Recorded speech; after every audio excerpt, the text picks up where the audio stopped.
බුද්ධං බුද්ධං බුද්ධං වන්දේ ධම්මං ධම්මං ධම්මං වන්දේ සංඝං සංඝං සංඝං වන්දේ බුද්ධං ධම්මං සංඝං වන්දේ समन्ता चक्रवालेषु अत्रा गच्छन्तु देवता सद्धम्मं मुनिराजस्य सुनन्तु सग्ग मोक्खदम् धम्मश्रवण कालो अयं बदन्ता ධම්මස්සවන කාලෝ අයං බදන්තා ධම්මස්සවන කාලෝ අයං බදන්තා නමෝ තස්ස භගවතෝ අරහතෝ සම්මා සම්බුද්දස්ස නමෝ තස්ස භගවතෝ අරහතෝ සම්මා සම්බුද්දස්ස නමෝ තස්ස භගවතෝ අරහතෝ සම්මා සම්බුද්දස්ස චත්තාරෝ මේ ව්‍යග්ගපජ්ජ ධම්මා කුලපුත්තස්ස දිට්ඨ ධම්ම හිතාය සම්පරායිකාය හිතාය කතමේ චත්තාරෝ උට්ඨාන සම්පදා ආරක්ක සම්පදා කල්යාණ මිත්‍රතා සමජීවිකතා සද්ධා සම්පදා සීල සම්පදා ඡාග සම්පදා පඤ්ඤා සම්පදාති. Homage to the exalted one, the worthy one, the perfectly enlightened one. Sadhu, sadhu, sadhu. Dear friends in the Dhamma, every week after the meditation class, we do a discussion here, how we purify our mind. The main thing that we are successful is our mind. Mind is the forerunner of all states in our life. We act according to our mental condition. If our mind is happy, then we are happy. When our mind is unhappy, we have no happiness. If we can keep our mind in pure and calm, then we can overcome suffering. We can live with happiness. That is the main purpose of all Buddhist techniques, all Buddhist messages. Buddhism always explains how we purify our mind. There are some negative emotions which disturb our peace of mind. If we can identify these negative emotions and if we are able to overcome these negative emotions, we are able to overcome suffering, stress. That is the main purpose of Buddhist message. According to Buddhism, there are three major unwholesome emotions that disturb our peace of mind. We should be aware of these negative thoughts. Our success depends on how far we have identified those negative thoughts and how far we have overcome these negative thoughts. I think you can remember what are the negative thoughts that arise in our mind and disturb our peace of mind. There are three major unwholesome thoughts. One of them is craving. Craving or greed. This is one of the emotions that disturb our peace of mind, big attachment, lustful desire. And the next one, anger, anger or ill will. And the next one, delusion or ignorance.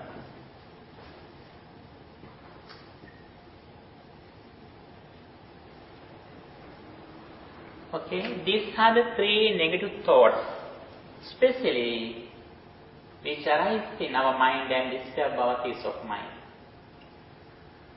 What is the greed or craving? When we see something, when we hear something, if we have big attachment, lustful desire, greed or attachment, that is the one of the negative emotions which disturb our mind. And the next one, anger. When we see something, when we hear something, if we have some kind of struggle or disattachment or ill will, that is anger. If we get angry, then we have no inner peace. Especially, most of time, anger disturbs our peace of mind. That is why Buddhism, at the very beginning on the path of liberation, has recommended to practice loving kindness. When we are going to overcome suffering, we have to reduce anger. The third one, delusion or ignorance. It means when we see something, if we think we have attachment or disattachment according to that thing or person, that is ignorance. When we look at this flower, if we have attachment or lustful desire, actually those emotions arise inside. These flowers have no attachment or anything. Through this flower, when our mind is ignorant, we have attachment. These flowers can create anger or greed in our mind. Craving or anger arises according to our vision, according to our mental formation. And if we can identify this reality, we can see everything. We can hear everything without anger and desire. That is why Buddha says, Nate kama yani chitrani loke. The beautiful thing in the world is not lust. They are not lust or greed. Greed or lustful desire arises inside according to our vision, according to our mental formation, according to our desire and ignorance. If we can control our mind, even though we look at everything, we have no any unwholesome emotions. That is why Buddhism has pointed out how we protect our mind. We mostly protect our physical body, but we don't care our mind. We always protect physical things, materials. We protect our car, our house, our children, our physical body, our money, our phone. We protect everything except mind. But the most important thing is protecting our mind. If we can take a guard or safety for our mind, then we are so lucky because nobody can disturb our peace of mind. If anybody can disturb our peace of mind, it means the fault is inside. If we have a strong personality that we can control our mind, nobody can disturb our peace of mind. Nobody can bring suffering. If we are suffer when we see something, if we get angry, When we hear something, there is the fault. Fault is in our vision, in our mind, in our attitude, in our mental formations. Then if we are clever to protect our mind and if we are wise to reflect on as it is, then we have overcome suffering. When somebody blames us, when you blame me, if I think that sounds come from you, then I get angry with you. Although you can create sound, that sound doesn't bring me suffering if we are intelligent. For example, when we do this sound, you can hear this sound? Okay? Even though this sound arises because of my anger and because of my fingers, this sound doesn't belong to fingers. This sound doesn't belong to my ears. This sound doesn't belong to my mind. But without these conditions, the sound doesn't arise. The sound arises because of these conditions, but this sound doesn't belong to anything. When somebody blames you, you get angry with that person. Why is that? You are trying to combine that sound to that person. That is why we get angry.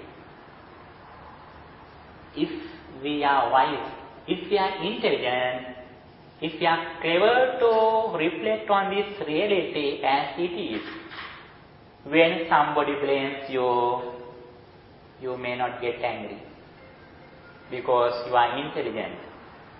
As soon as sound arises, we know very well this sound arises at the moment with these conditions, but this sound doesn't belong to anybody, then we can overcome suffering. That is the thing that how we overcome ignorance.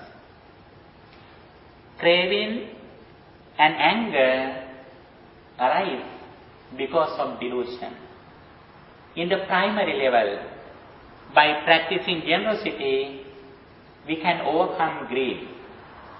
And also by practicing loving kindness, we are able to overcome anger in some kind of levels, in the surface level. But we can control anger and greed completely until we overcome delusion. That is why Buddhism has pointed out the way how to overcome ignorance or delusion.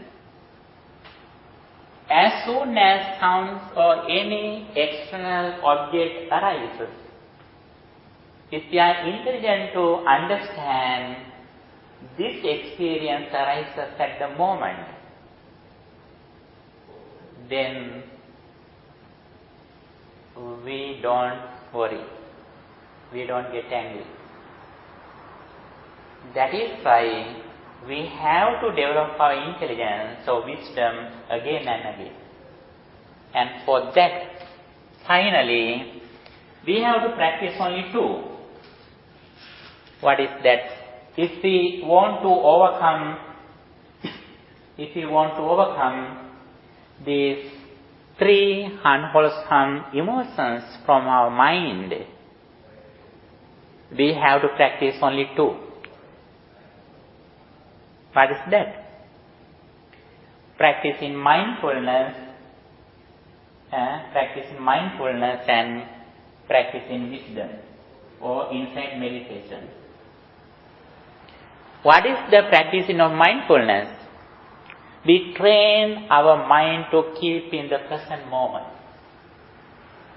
When we are in the present moment, when we are with mindfulness, then our mind is pure.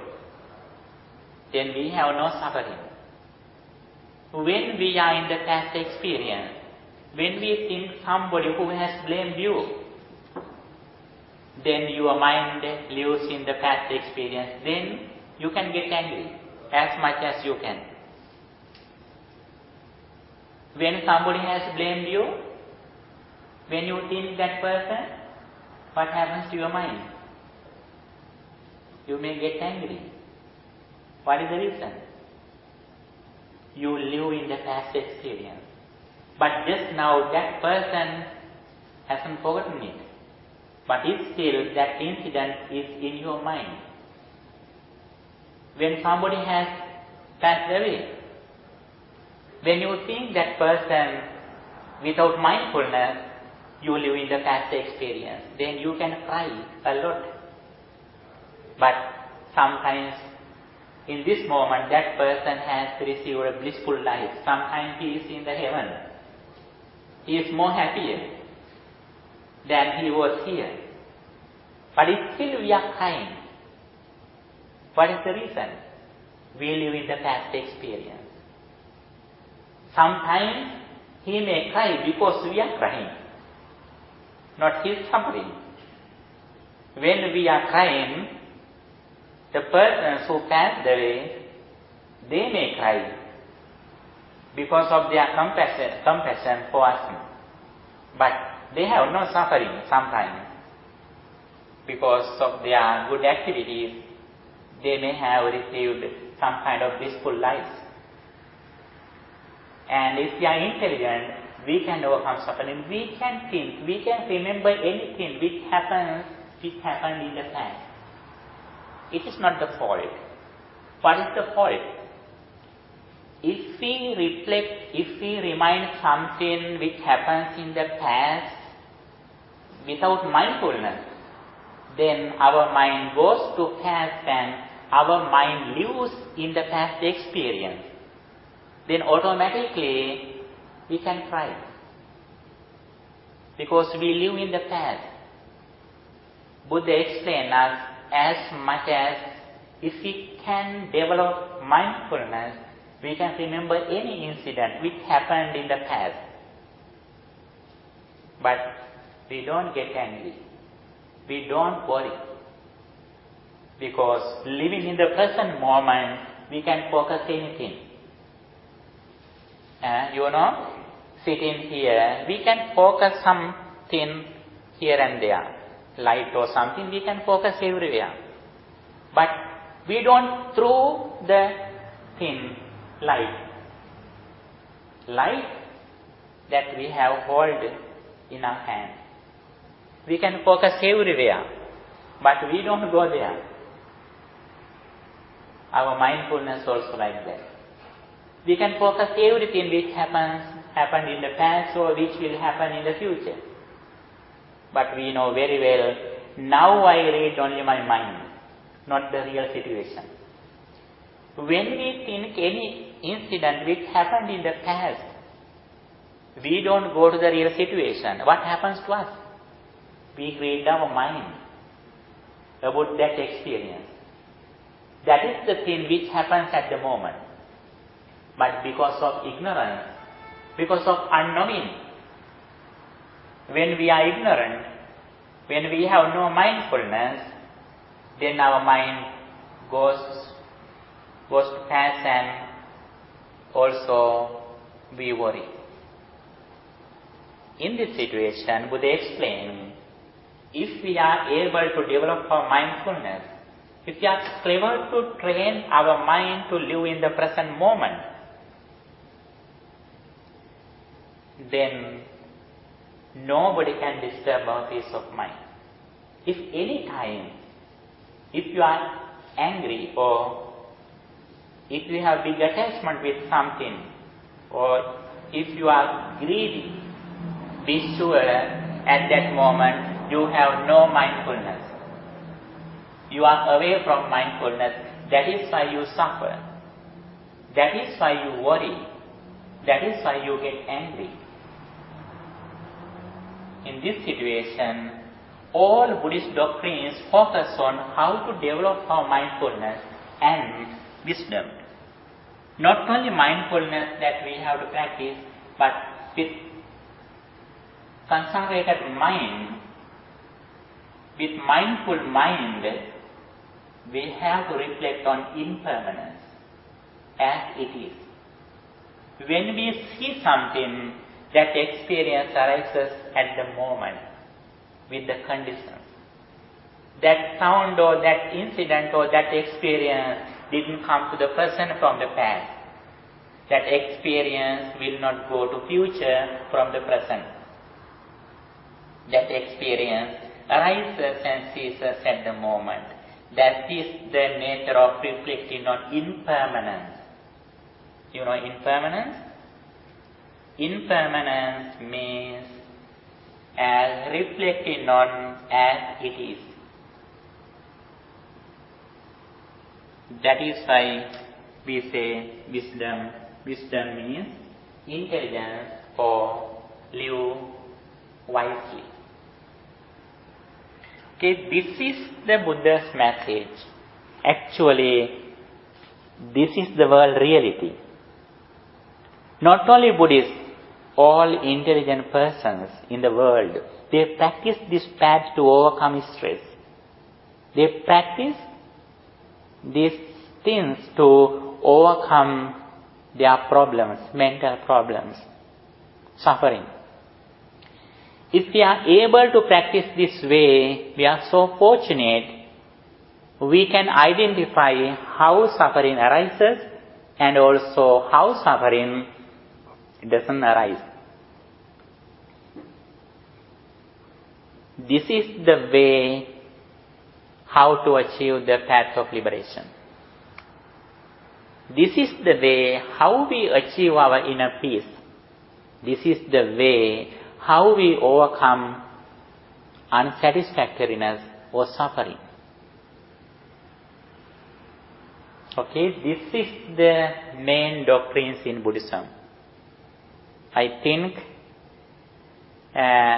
you can think these things and you can develop your understanding. Actually, in our classes, we discuss these doctrines in several steps. Okay, if you can participate to this class regularly, you can develop your understanding. And also we practice some kind of things here. Not only learning, but we practice these qualities in our class. Okay? Today, I especially want to discuss a very special discourse, Vyaggapajja Sutta or Digajanu Sutta, which comes in Anguttara Nikaya in Tripitaka, Sutta Pitaka. Vyaggapajja or Digajanu is a name of a householder. This sutta, this discourse is named by that person's name. Okay? Here it is discussed that the conditions of well-being in this life and in future lives. One day, a householder came to Buddha and worshipped Buddha and sat down beside the Buddha and he asked a question. Bhante, we are lay people. He says, we are lay people enjoying sensuality, living crowded with spouses and children, using classy fabrics and sandalwood, wearing garlands, scents and creams, handling gold and silver. May the Blessed One teach the Dhamma for those like us, for our happiness and well-being in this life and in future lives. He is very honest. He explained his own life. We are common people. We are lay people. We feed our children. We live with our husbands and wives. We live with our children. We wear gems, jewelries and everything. We use scents, creams, everything like you. In this situation, dear Bhante, please explain how we succeed in this life and how we will be successful hereafter? He asked. At that moment, actually, he is confident in not only this life, he is confident in next life too. You know, even though sometimes some people are not Buddhist, before Buddha appeared in the world, some people have understood the karmic law and rebirth. It is not a new topic in Buddhism. Before Buddha appeared in the world, a lot of people, especially in India, had understood, had realized the karmic law and its effect, and also the rebirth. They had realized. And in that situation, that person asked Buddha, "Dear Bhante, please teach us how we succeed this life and how we successful hereafter, next life." In this situation, Buddha explained 4 things how we succeed this life. Chattaro me vyaggapajya dhamma kulaputtassa ditta dhamma hitaya Sangvattati ditta dhamma sukhaya Katame chattaro uttana sampada arakka sampada kalyana mittata samajivikata. There are 4 things that help us to succeed this life. That is very important for all of us. One of them is uttana sampada. Uttana sampada means the accomplishment of determined effort. And next one, arakka sampada, the accomplishment of watchfulness. Kalyana mittata, good friendship, good association. The next one, 4th one, balanced livelihood. Samajivikata. These 4 things are very important for the people who wish to succeed this life. But they are the first one. We have to earn money and wealth as much as we can, hardly, but in righteous way, not in wrong ways. That is very important. Buddha has explained the importance of having wealth as lay people. It is essential for everybody, especially for lay people. But we have to earn it hardly, in righteous way. That is very important. Here it is said that there is the case where a lay person, by whatever occupation he makes his living, whether by farming or trading or cattle tending or archery or as a kinsman or by any other crafts, is clever and untiring at it, endowed with discrimination in its techniques enough to arrange and carry it out. This is the thing. We should be intelligent and we should be clever to earn money in righteous way. That is very important for the benefits of this birth. For the well-being of this birth, we have to earn money and wealth righteously. That is one of the conditions that helps us to succeed this life. Ditta dhamma hitaya, for well-being in this life. Is there like a limit? It is not limit. The limit is the righteous way. That is the limit. As much as we can earn money, we can do it. But the limit is the righteous way. We have to earn righteously. And also, we have earned it hardly. Working. Easy money, easy going. Therefore, we have earned hardly. When we earn something hardly, it is very strong, it is very heavy. If we earn something cheaply, easily, it is very cheap and it is very soft. It is not heavy. And that is why,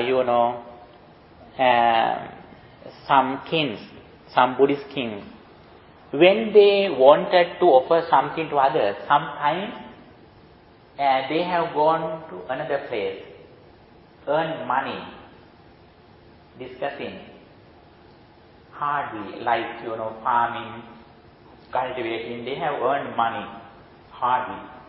And bringing those money to another place, they have offered something to others because it is very valuable.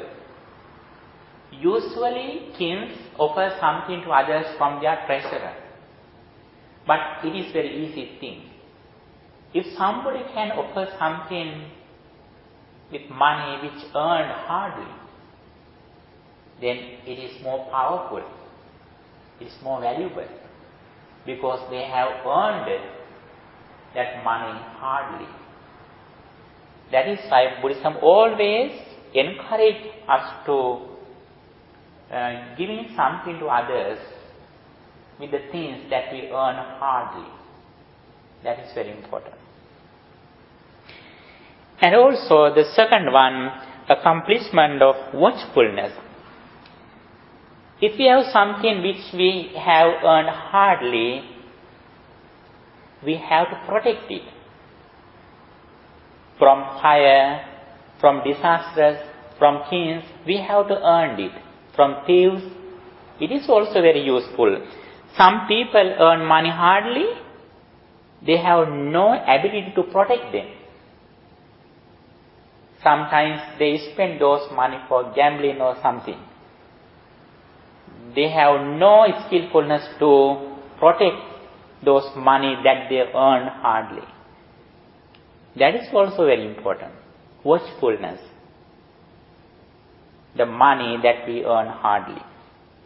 Next one, good association, good friendship. That is very important. When we associate bad friends, then our all things go away.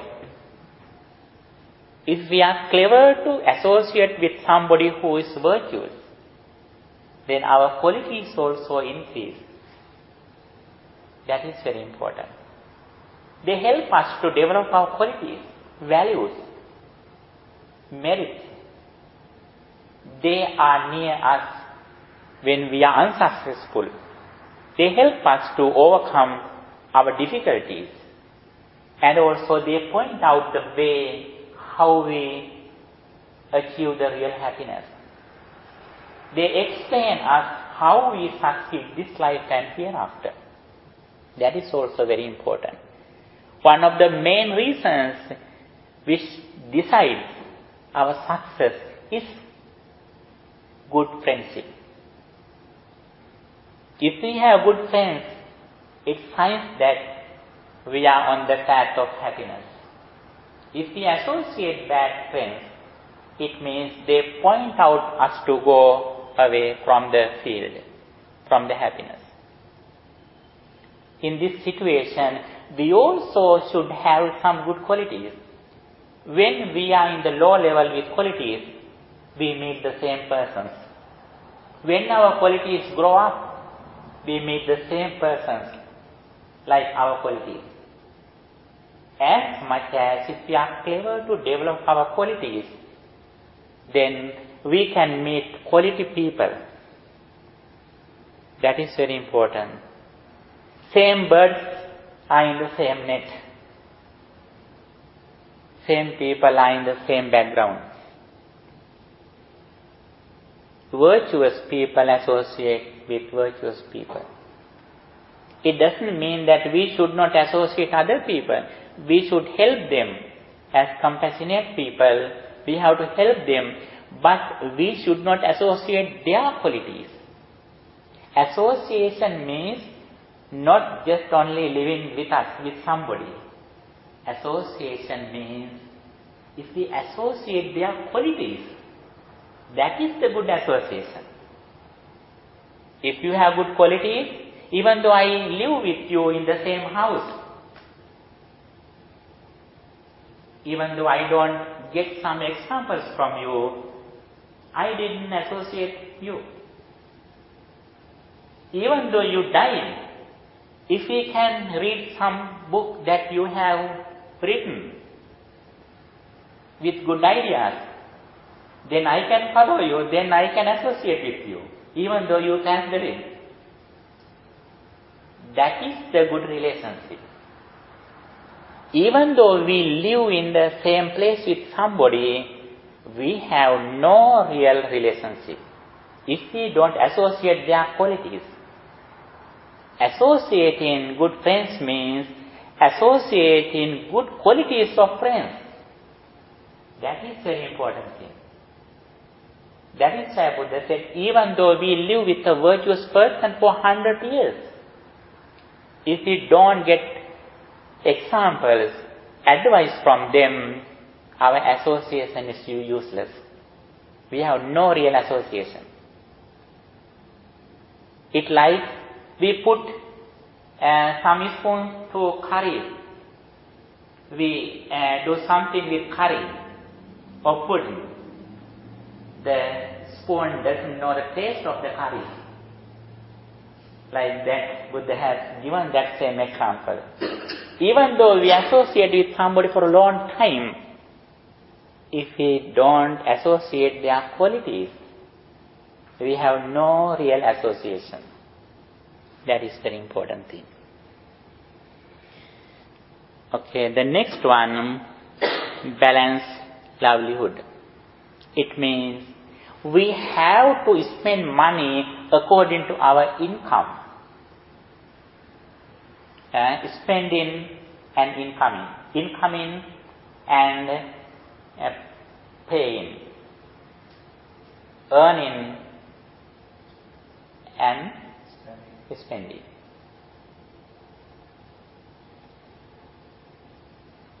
We have a balanced management. We have to spend something according to our income. When we earn 100, we have to spend less than 100. That is the good way how we have a balanced management in our income. That is also very important. Look here, how nice. Buddha has explained everything. How we succeed this life. Earn something hardly and protect in it. Good association and balance livelihood. Those four things are very useful for benefits of this life. Then that householder asked the Buddha, "Dear Bhante, please explain the teachings which is useful for our next birth, future life." Then Buddha explained 4 qualities that we can practice for the well-being of future lives. Buddha says it here, "Cattaro me vyaggapajja dhamma kulaputtassa samparaya hitaya samvattati samparaya sukhaya katime cattaro saddha sampada, sila sampada, chaga sampada and panya sampada." Saddha sampada means the accomplishment of confidence. Sila sampada, the accomplishment of virtue or morality. Chaga sampada, the accomplishment of charity or generosity. Panya sampada, the accomplishment of wisdom or intelligence. These 4 things are very essential for the well-being of next birth. Not only next birth, as much as we can use, we can practice these 4 qualities in this life, we can develop our happiness. We can overcome suffering. We can overcome our mental problems. The very first thing is confidence. Confidence in what Buddha taught. Actually, the confidence that we should have only in the primary level. When we experience, we can see the results. Until we see the results, we should have some kind of confidence. For example, when you go to a new place, until you reach the new place, you may have some kind of confidence in at least your GPS or address, your navigator. We should trust in GPS. Without trust in or confidence in GPS, if you have no confidence in GPS or address, you never reach the destination. But it doesn't mean that you should have confidence forever. As soon as you reach the destination, your confidence is all. Then nobody can change your establishment. But until you reach the destination, you should have some kind of confidence. Dhamma also like that. This is not just a journey, this is a spiritual journey. In this spiritual journey, we should have a strong confidence. It's not a blind confidence, a blind faith. It is a trustful confidence, critical confidence that we should have. Then we have confidence what Buddha taught. The Dhamma that Buddha taught is well expounded. Swakahata, Sandittika, visible results, Akalika, immediately effective, Ehipastika, calling one to come and see. There are qualities in Dhamma. We trust in this kind of Dhamma that Buddha has explained. When we have confidence in the Buddha's message, we have confidence in the Sangha who practice this message and who receive the results through practicing this message. And also we have a confidence in the Buddha who explained this message. These three things are interrelated. Buddha, Dhamma and Sangha. Buddha means it's not just Buddha's image, the Buddha's enlightenment. Buddha means Buddha's enlightenment, his understanding, his wisdom, his discovery. We have some kind of confidence in Buddha's enlightenment. That is why we go to Buddha as refuge. I go to the Buddha for refuge. It means I have a confidence in Buddha's enlightenment. Dhamman saranam gacchami. I go to the Dhamma for refuge. I am confident in Buddha's message, what he explained. And also Sangha saranam gacchami. I go to the Sangha for refuge. I am confident in the Sangha, the noble disciples who practice and who reach the destination and who receive the results. When we think about them, our mind is so pure. When we think Buddha's enlightenment, our mind is so pure and calm. We have no jealousy, we have no anger, we have no lustful desire when we think Buddha's enlightenment.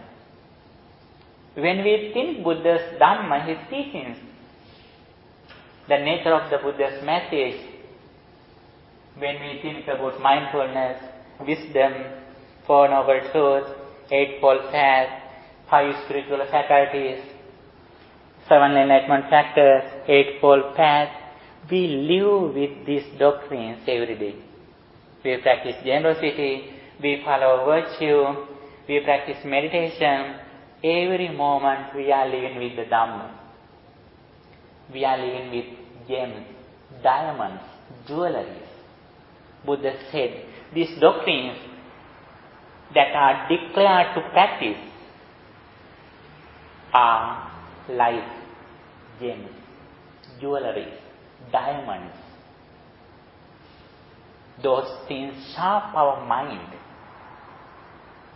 Then our mind is no pure, no attachment, no anger, no any kind of ill will or evils. And also when we think the Sangha, the noble disciples of the Buddha who have practiced this message and who have received the results, when we think Reverend Sariputta, Moggallana, Mahakasyapa, Reverend Ananda, our mind is so pure, then they live with us in the same house.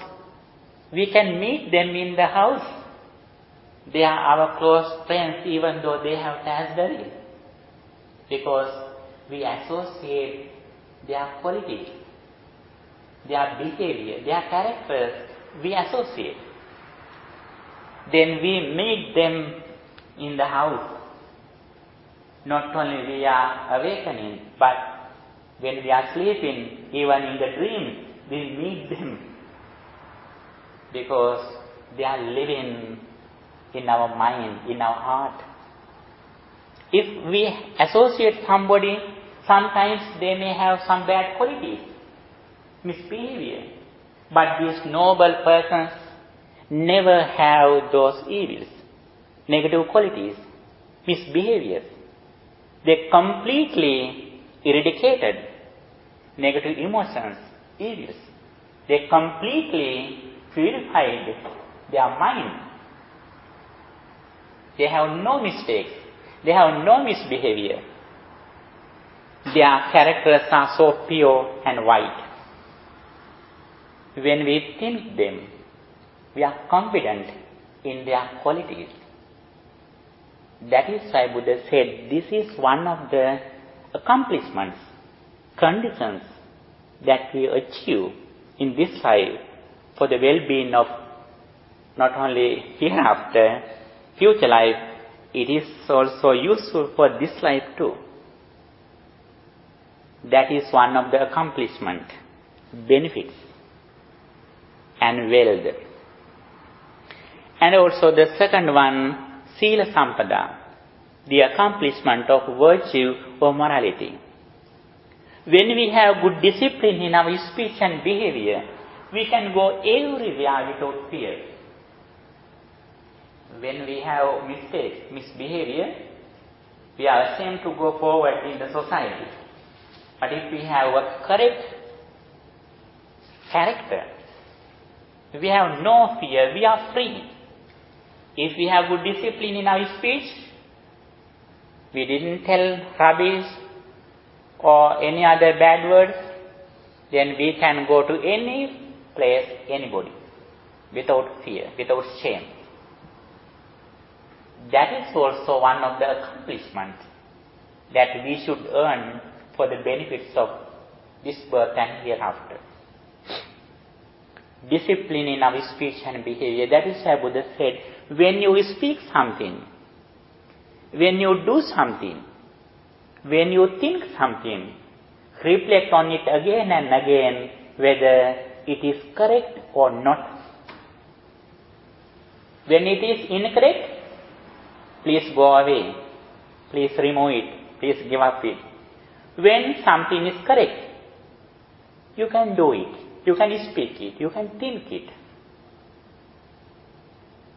We have three actions: behavioral action, verbal action, and mental action. These three things should be correct. For that, we should have mindfulness, reflection. Before we do something, we should have self-discipline.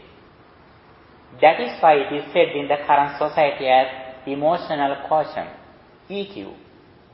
First, some educated explained IQ. Now they don't discuss, they don't talk about IQ, intelligent quotient. Now they talk about EQ. EQ means intelligence quotient. When we do something, before we do something, we think it again and again mindfully, whether it is correct. We do it after reflecting on it, whether it is correct. That is also essential for the benefits, for the well-being life. And the next one, it says Chaga Sampada, practicing generosity, giving something to others. We should have washed our hand to offer something to others. If we can offer something to others concerning their qualities or concerning their needs, if we can offer something to others, then our mind is so pure, our heart is so open.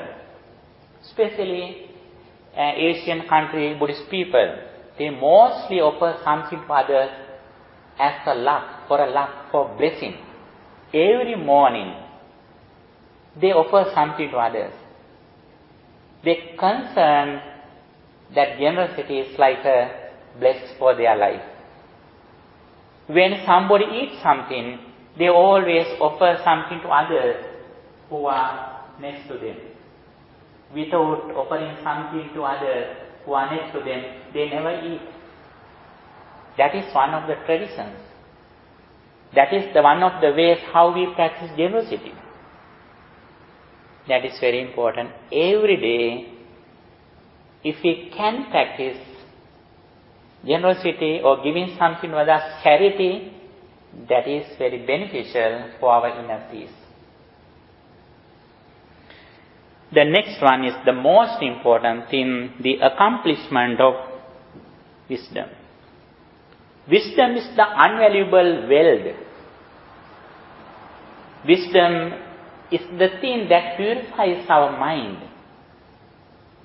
Wisdom is the thing that reads our character. The wisdom, it says, is apadana sobini panya. Wisdom reads our character. Wisdom decides our character.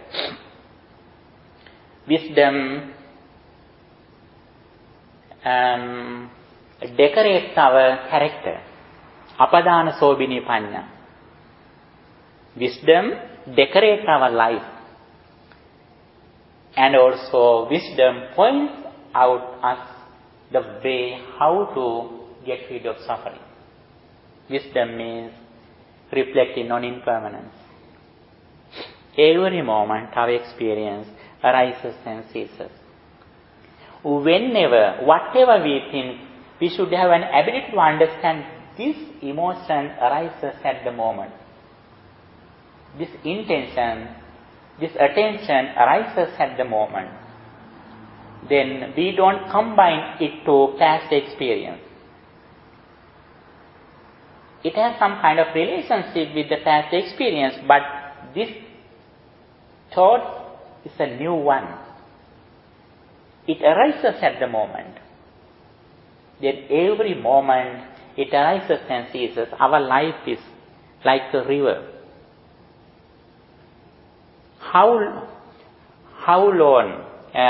What is the length of river? As I mentioned before, the length of river is a drop of water. Our life for 40 years, 60 years, 30 years, 100 years, the length of the age of our life is one thought. Every thought is a new one. Every thought arises and ceases. Every thought is impermanent. If we can understand this reality, we always try to practice mindfulness. We try to keep our mind in the present moment with mindfulness. And with mindful mind, we try to focus on impermanence.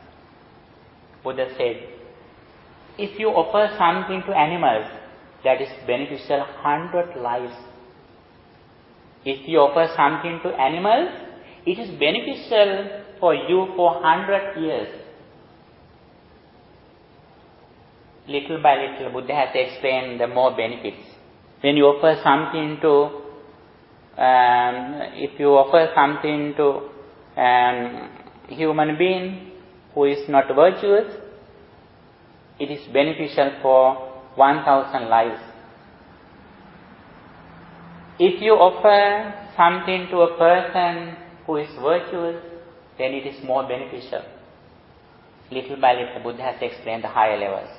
Finally, Buddha said, if you practice morality or virtue, that is more beneficial. If you practice 1 second loving kindness, it is more beneficial than everything. Samatha meditation. If you practice 1 second for samatha meditation, that is more beneficial than everything that offering something to others and virtue. If you practice 1 second for impermanence, that is more beneficial than everything. Reflecting on impermanence is the highest way that we can develop our karmic energy very fast. If you can reflect on impermanence 1 second for a day, that is more beneficial than offering and morality for 100 years. If we are confident in the Dhamma, it means at that moment we have overcome suffering.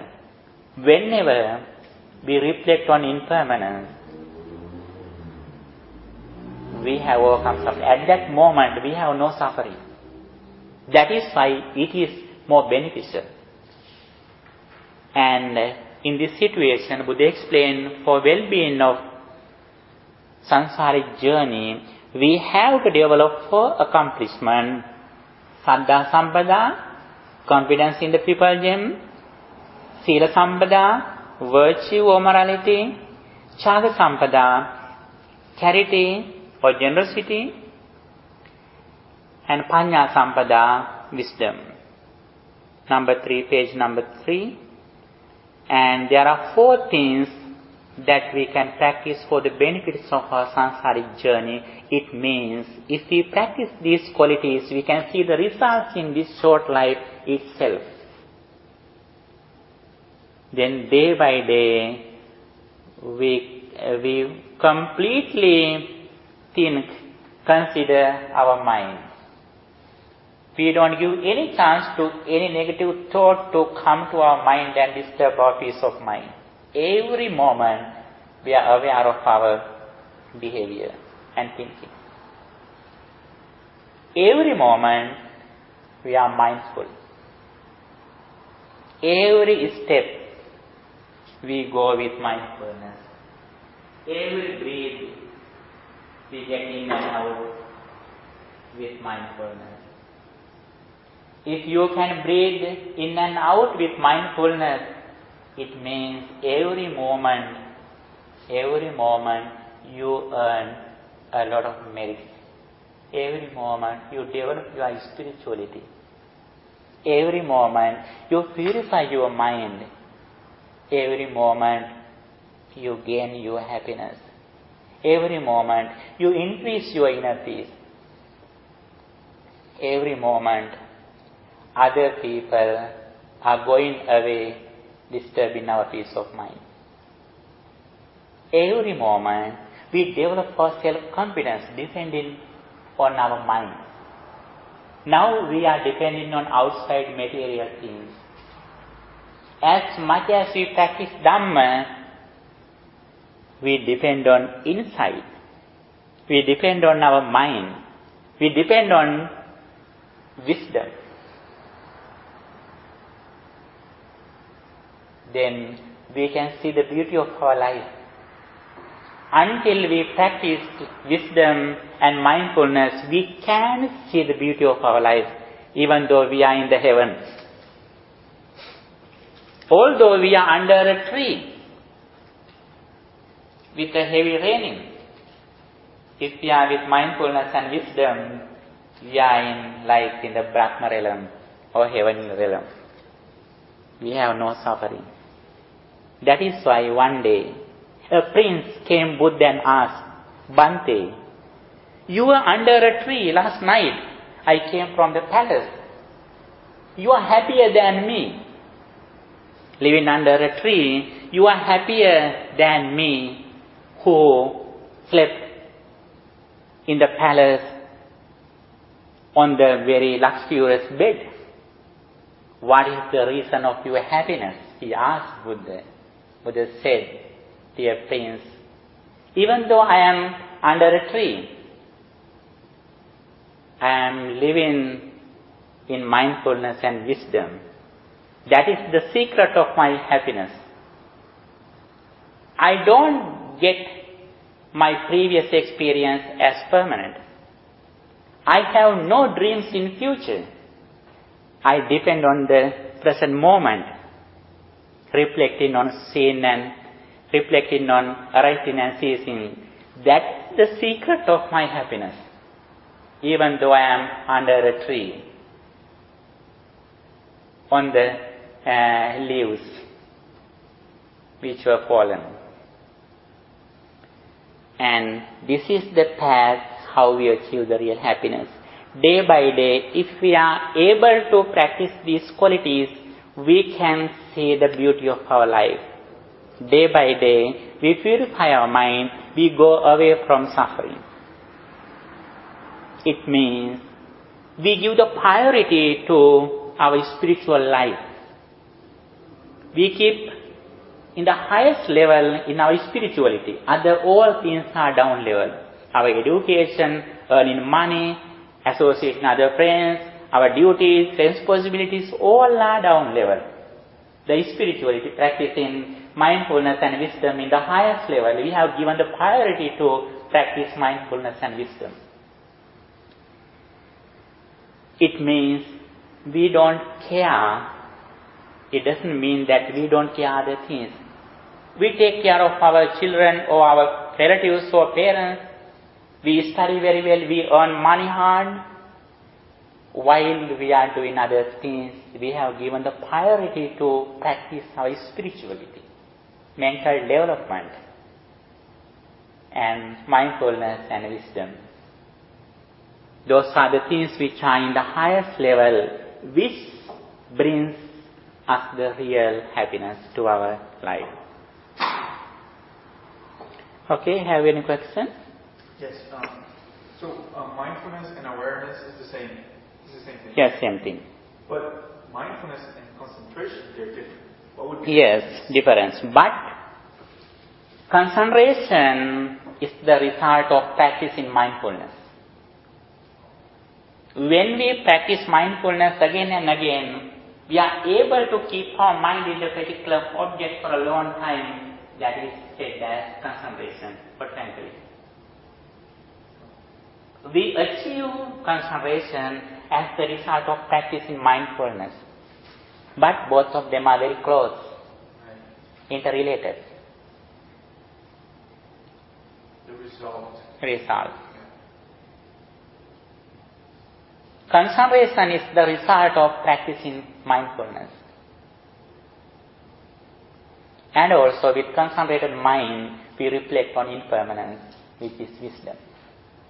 We don't stop in concentration because of our understanding, right understanding, samadhi, right vision.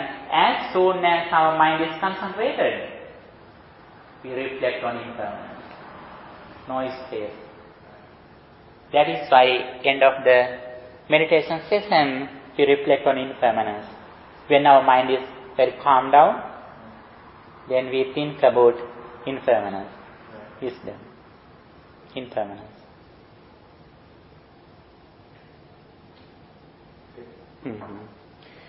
Okay, I think when we discuss the real message of the Buddha, and also if we have good attention, if you pay your attention well, then you can feel the Dhamma's qualities. Because the spirituality is everywhere. We develop our mind. That is why when Buddha explained Dhamma, some devotees have achieved some kind of spiritual steps. Listening Dhamma also one of the meditation techniques. Not only sitting meditation. Listening Dhamma also one of the techniques of practicing wisdom. If we have good attention, awareness, when we are listening to something in the name of Dhamma, then completely we are doing meditation. Okay? Okay, thank you for your good attention. You are so fortunate to be here and listening to Buddha's message. you are getting the results from your valuable life. We were born to do these things, not only earning money or education. We were born to get this knowledge and practice this message in this life and see the results through our life and see the beauty of our life. As much as if we are able to purify our mind, we can see the beauty of our life. Until we purify our mind, we can't see the beauty of our life. Even we can see the beauty of our vehicle. We can't see the beauty of our garden in the house until we purify our mind. When we purify our mind, we can see the beauty of the streets where we drive. You know, there are some flowers, trees, landscaping. They are waiting to say hi. But we are ignorant because we are not sensitive, because we are struggling with defilements inside. We can see the beauty of the streets. When our mind is concentrated, then we can see the beauty of the roads, streets where we drive. We can see the beauty of our garden. We can see the beauty of our house. We can see the beauty of our physical body. When we purify our mind, try to see the beauty of our life throughout purifying our mind. For that, I wish you all the best. By the power of all these merits, may our beloved departed relatives, especially your beloved husband who celebrates his birthday, if he were with us, however, we generated positive thought and with kind heart, we transfer the merits to your beloved husband too, and other. If any person who need merits from us, who passed away, all of them receive these merits and they may be able to enhance their spiritual energy. May they able to develop their life and may they able to attain final bliss of liberation. With that intention, let's transfer these merits to our beloved departed relatives too. Idam me ñātīnam hotu sukhitā hontu ñātayo. Idam me ñātīnam hotu sukhitā hontu ñātayo. Idam me ñātīnam hotu sukhitā hontu ñātayo. By the power of all these merits, may guardian deities and angels also receive these merits and may they enhance their spiritual energy. May they also attain final bliss of liberation and may they keep their eye on you too.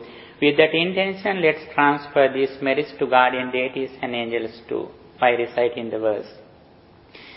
Ākāsaṭṭhā ca bummaṭṭhā devā nāgā mahiddhikā puññantaṃ anumoditvā chiraṃ rakkhantu sāsanam.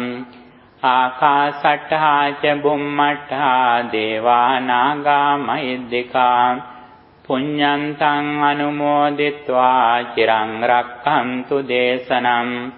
Ākāsaṭṭhā ca bummaṭṭhā devā nāgā mahiddhikā puññantaṃ anumoditvā chiraṃ rakkhantu tvaṃ sadā.